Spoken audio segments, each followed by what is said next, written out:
Halo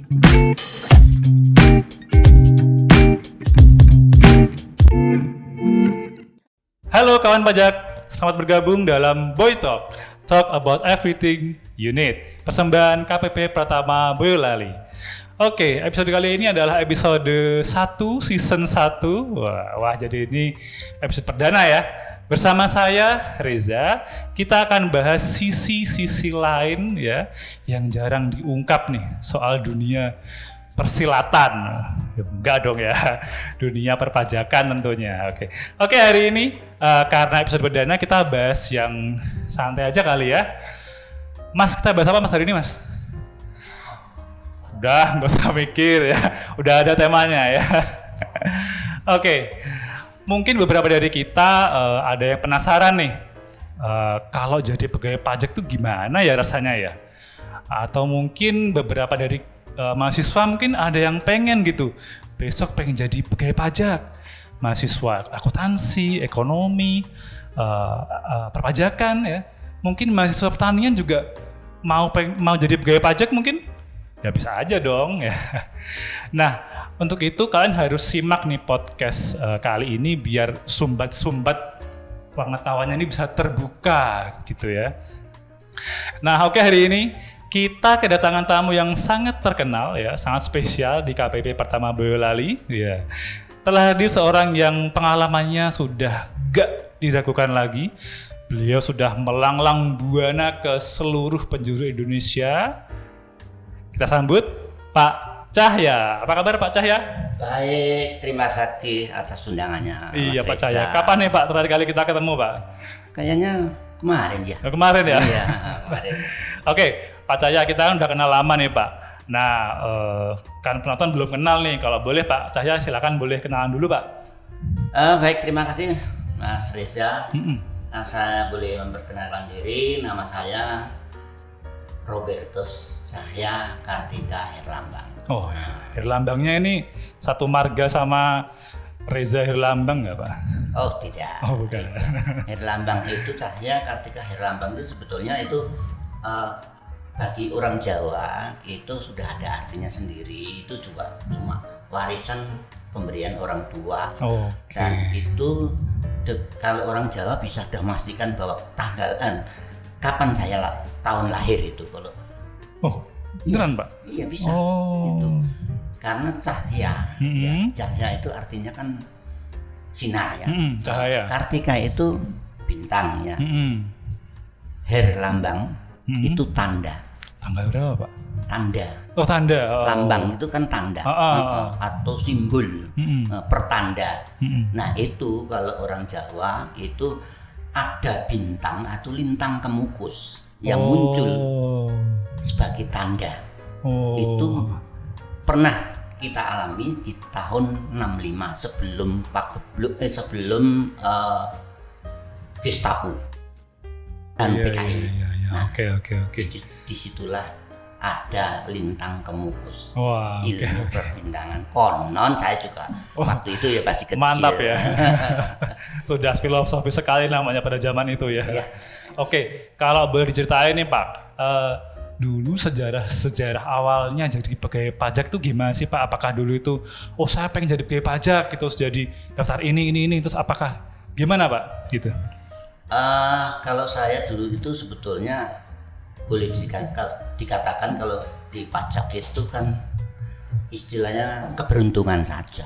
Keberuntungan. Karena pada awal pertama itu saya itu bukan di pajak dulu, tetapi saya di KPPN. KPPN. KPN kalau dulu. Oke. Nah, kantor Perbendaharaan Negara, khususnya di KTUA ya, kantor tata usaha anggaran. Itu penempatan pertama saya. Dan itu penempatan itu langsung di Timur di Dili. Berarti di luar negeri ya Pak sekarang? Iya itulah. Nah ini menarik nih berarti penempatan pertamanya di luar negeri berarti ya. Ya. Kalau sekarang di luar negeri, kalau dulu masih Indonesia waktu itu ya. Oke. Pas awal-awal penempatan gitu dulu kira-kira gimana Pak? Ceritanya di sana kayak gimana? perasaan atau gimana? Perasaannya gitu. Ya bercampur baur. Oh, campur baur. Nah, karena pada saat saya datang ke sana itu harus di screening oleh lead dari pengamanan itu kan harus di screening dulu, terus kemudian memang di sana itu daerahnya kan ya masih namanya daerah provinsi ya terbaru ya, terbaru. Dan kadang-kadang masih gejolak gitu. Dan di situ malah terlatih insting kita terlatih. Oh, kalau ada kejadian begini itu berarti lagi gini. Kejadian karena apa? Di Jakarta ada kejadian ini pasti ada. Ada efeknya di sana berarti. Ada juga yang akan timbul di sana. Oh, oke. Kalau boleh tahu nih Pak ya. Iya. Dulu waktu pertama kali nih jadi PNS ya, benar ya? Iya. Di sana ya. Itu gajinya berapa sih Pak? tahun itu berarti Pak. Tahun berapa Pak? Tahun 85. 85 itu kan CPNS ya. Oke. Itu saya belum ada itu. Belum lahir atau belum ada? Belum ada. Belum di program belum ada. Baiklah, tahun 85 saya penempatan itu gajinya ya cukup lumayan, 16.900. 16.000. Sekarang dapat apa itu ya? Sekarang dapat apa itu jajan kali ya? Dapat bakso satu ya. Kalau sudah 2 tahun loh saya baru diangkat dari PNS itu. Itu 2 tahun baru 21.200. Dulu gaji pertama buat beli apa Pak? Ya, mau di sana tuh mau beli itu kan juga yang mau dibeli apa? Kan juga terbatas di sana ya. Kalau saya ingat Bapak dulu pertama kali beli apa Pak? Mau dikasihin orang tua atau gimana gitu? Saya ke sebagian saya kirim. Saya kirim orang tua, terus sebagian untuk kebutuhan. Tadi bagi-bagilah kalau misalnya 16.000 ya mungkin saya kirim cuma sekitar 5.000 sampai 10.000. Ya, berbakti ya ini. Good boy ini pemirsa. Nah, ini kan pertama kali di Dili nih Pak. Iya. Sekarang Pak Cahya ini pernah penempatan di mana aja sih Pak? Kalau urut dari awal. Ya, setelah di Dili, nah itu kan saya masih di KTUA. Terus kemudian tahun 89 itu ada pelimpahan ya. Pelimpahan dari KTUA ke kantor pajak. Oh, jadi kantor pajak. Kantor pajak. Terus kemudian tahun 90 ya 89 pelimpahan. Tahun 90 itu saya di secara definitif di KPP PBB. PBB dulu. Iya. Dan penempatan alhamdulillah tetap di Dili. Oke. Tetap di Dili ya Pak? Tetap di Dili. Terus kemudian habis di Dili ya sudah namanya baru pindah ke Denpasar. Itu saya ada keberuntungan. Keberuntungannya yaitu adanya gejolak di sana. Gejolak apa Pak? Gejolak itu minta merdeka. Kalau tidak ada merdeka, kemungkinan saya masih gitu ya? Terdampar di sana. Merdeka. Jadi penempatan luar negeri. Iya. Jadi merdeka. Sebelum ada gejolak pertama, awal itu saya kebetulan pada bulan Maret ya, bulan Maret tahun 99 ya, itu saya dipindah ke Denpasar. Kanwil Denpasar. Kalau Pak Cahya itu aslinya mana Pak? Saya Jogja. Jogja. Berarti jauh banget ya dari sana ya? Iya. Dulu tiket pesawat gitu pulang ke Jogja berapa bulan atau berapa tahun sekali Pak? Saya hampir kalau pulang itu pakai kapal Mas. Pakai kapal? Iya. Kalau pesawat itu kalau dapat misalnya Hercules. Dapat Hercules. Iya, kalau dapat Hercules itu kan murah Mas.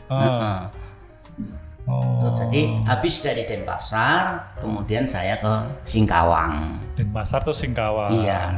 Ternyata pulau Jawa itu tidak kelihatan. Jadi ke Singkawang itu Kalimantan Mas. Iya. Amoy, kota Amoy. Habis dari Amoy kemudian baru ke Boyolali. Oh, baru ke Boyolali. Boyolali, Mendekati Jogja berarti ya, iya. mendekati Ombe. Dari Boyolali langsung ke Karanganyar, kemudian ke Jogja. Oh, baru balik Jogja.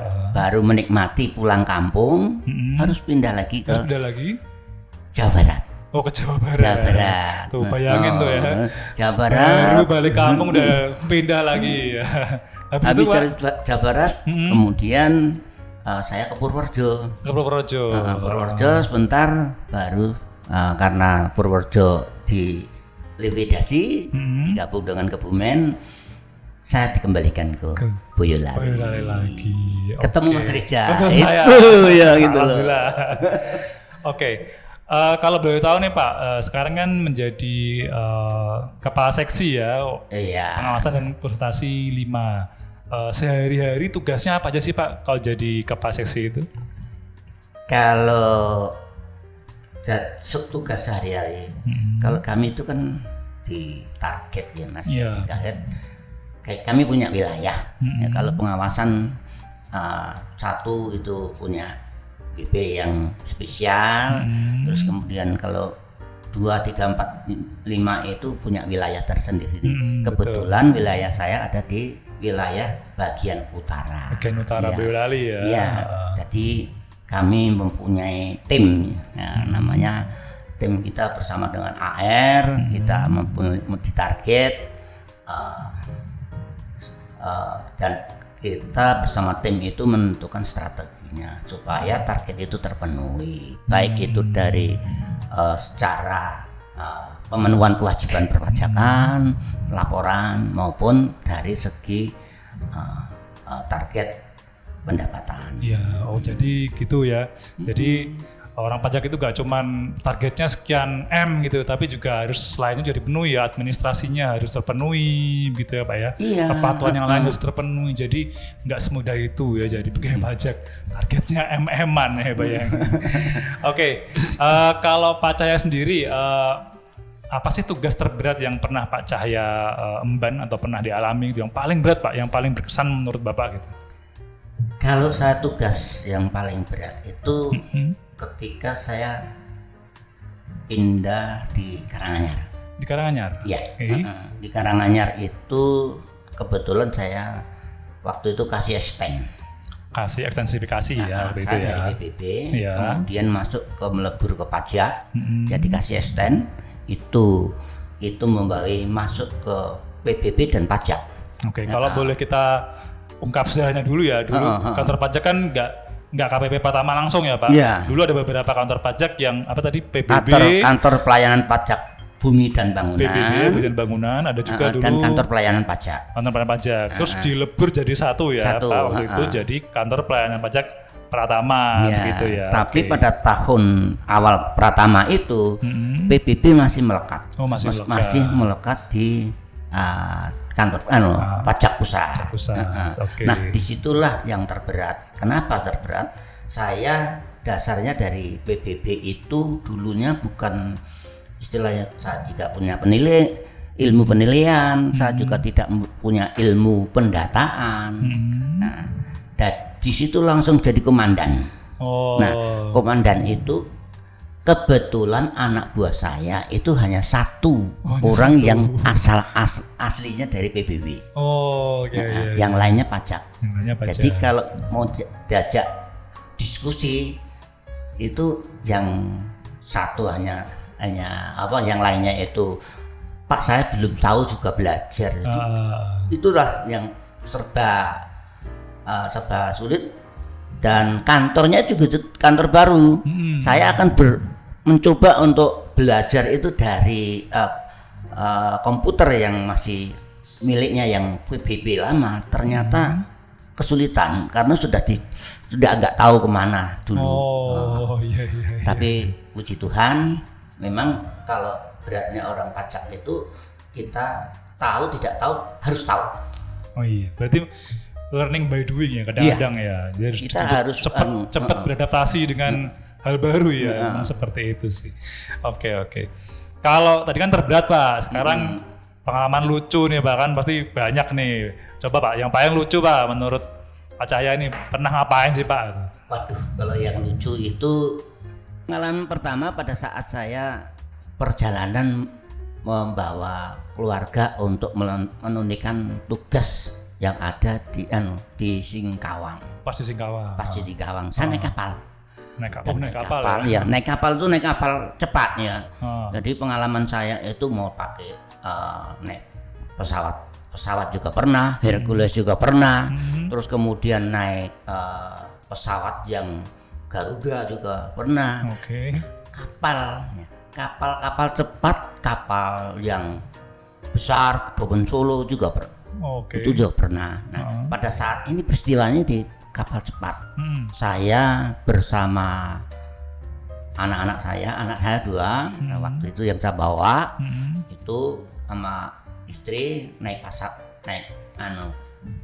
Mas Riza udah pernah belum naik kapal cepat? Naik kapal cepat pernah sih Pak, tapi kecil waktu itu kapalnya sih. Kecil banget waktu itu kapalnya. Kapal cepat. Kayak skoci gitu. Kalau itu bukan kapal beda cepat, ya? beda. Beda. Itu pakai speedboat itu. Speedboat. Beda. Tapi kalau kapal cepat itu ya kapal di dalamnya itu kayak bis itu Mas. Jadi tempat duduknya kayak seperti bis itu. Nah saya satu keluarga. Nah akhirnya saya seperti kayak jadi jual nasi Mas. Kok bisa? Iya kan 27 jam. 27 jam. Dari Semarang sampai Pontianak itu 27 jam. Itu bukan 19 jam. 19 jam. Kalau naik kapal biasa itu 27 jam. Nah, kapal cepat itu 19 jam. Nah, pakai kapal biasa mabuk tapi derek waktunya kan lebih lama. Kapal cepat mabuk juga tapi dipersingkat. Pilihan itu. Sama-sama mabuknya itu. Sama-sama mabuknya dia. 19 jam mabuk terus itu. Nah, aku dikira jual nasi Mas. Kok bisa Pak? Ya, karena istri saya mabuk, terus kemudian anak saya mabuk, yang masih baby umur 8 bulan itu juga mabuk. Jadi sini itu penuh dengan nasi semua. Oke, kira jualan. Udah baunya kayak apa itu dah itulah. Oke. Itulah kalau dulu itu zamannya dulu itu kan tidak ada Mas, artinya kalau pindah itu pakai uang sendiri dulu, baru nanti setelah itu baru diklaim. Reimburse ya. Kalau sekarang kan sudah dipikirkan oleh oleh negara, itu sudah siap kalau kemana saja. Oke. Terus ini Pak, bagi pemirsa yang nonton nih, kalau pengen jadi pegawai pajak itu kira-kira pesan-pesan apa sih Pak yang mau disampaikan? Yang pertama, kalau dari pegawai pajak itu tidak boleh merasa